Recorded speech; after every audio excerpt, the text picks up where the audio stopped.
Dude, bro, here's a really crap. Okay. Something flew on my hand when I was walking out here. And thought it was like a giant snake spider of some sort.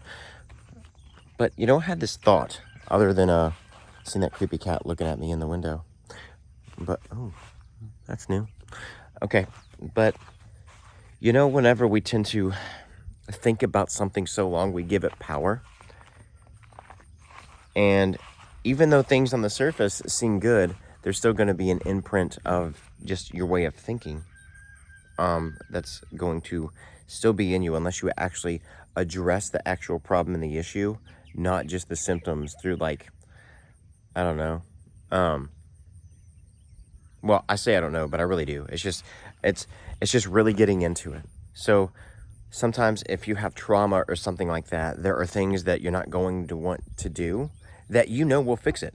Like being around other people, like getting deeper into your word, like praying, like talking to a counselor, or even talking to a close friend. Now look, I'm telling you, the type of friend who would take a freaking bullet for you, the one who you trust, and not just somebody who's going to sugarcoat the truth, telling you what you want to hear, man.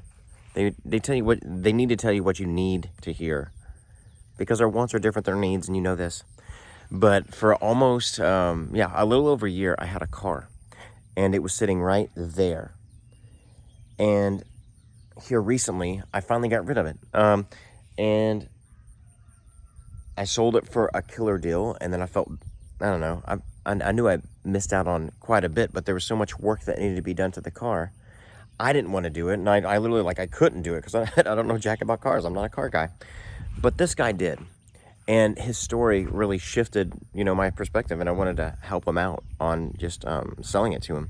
Because he's wanting to help his daughter out. She recently got into a wreck. She was fine, but needed my car model up, and happened to be the exact same his daughter's was, and he lives in the neighborhood right by my house. But back to that imprint in the grass. That can go into our way of thinking. So if we, address these symptoms on the surface level, it's not ever going to get, again, listen, it's not ever going to get to the core problem, which is, that empty area. And over time, when you start to fill in the void, those symptoms, by spending time with God, making healthier choices, not just for your mind, but also eating healthier, doing activities. I mean, hiking, I am so pro hiking, it's ridiculous. I used to be an avid cyclist, but man, too many people are just horrible drivers. They're more into their phones than they are to actually paying attention to the road. But over time, that's going to fill up grass, and you honestly won't even tell that it used to just be an empty void of an area. And your mind will help power your reality. I mean, it's so crazy. I mean, as a man thinketh, so he is. And you need to think, I think I said that right, but Napoleon Hill, I think that's a guy who wrote that book. But it's also, in the OT, I think it's a proverb. I mean, not a proverb, a psalm.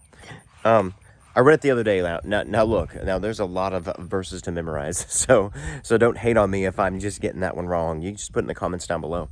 But yeah, think of it that way. And what is one thing you're going to do today to make today, not tomorrow, today, what is one thing you're going to do to make today better? And I want to hear it down below. Like, it could be something like, I don't know, put my shoes on the right feet. Say hi to somebody at work. I mean, just say whatever, man. It doesn't take a lot to move the needle. Sorry. I have no idea what type of... Oh, that's a weird looking bee. Sorry, I gotta show you this real quick. I don't know. I thought that looked cool. I want to share that with you. But yeah, go out there and make today a great day. Because you have it in your... God has given you the authority and the power. You can do it. I'll catch you in the next one.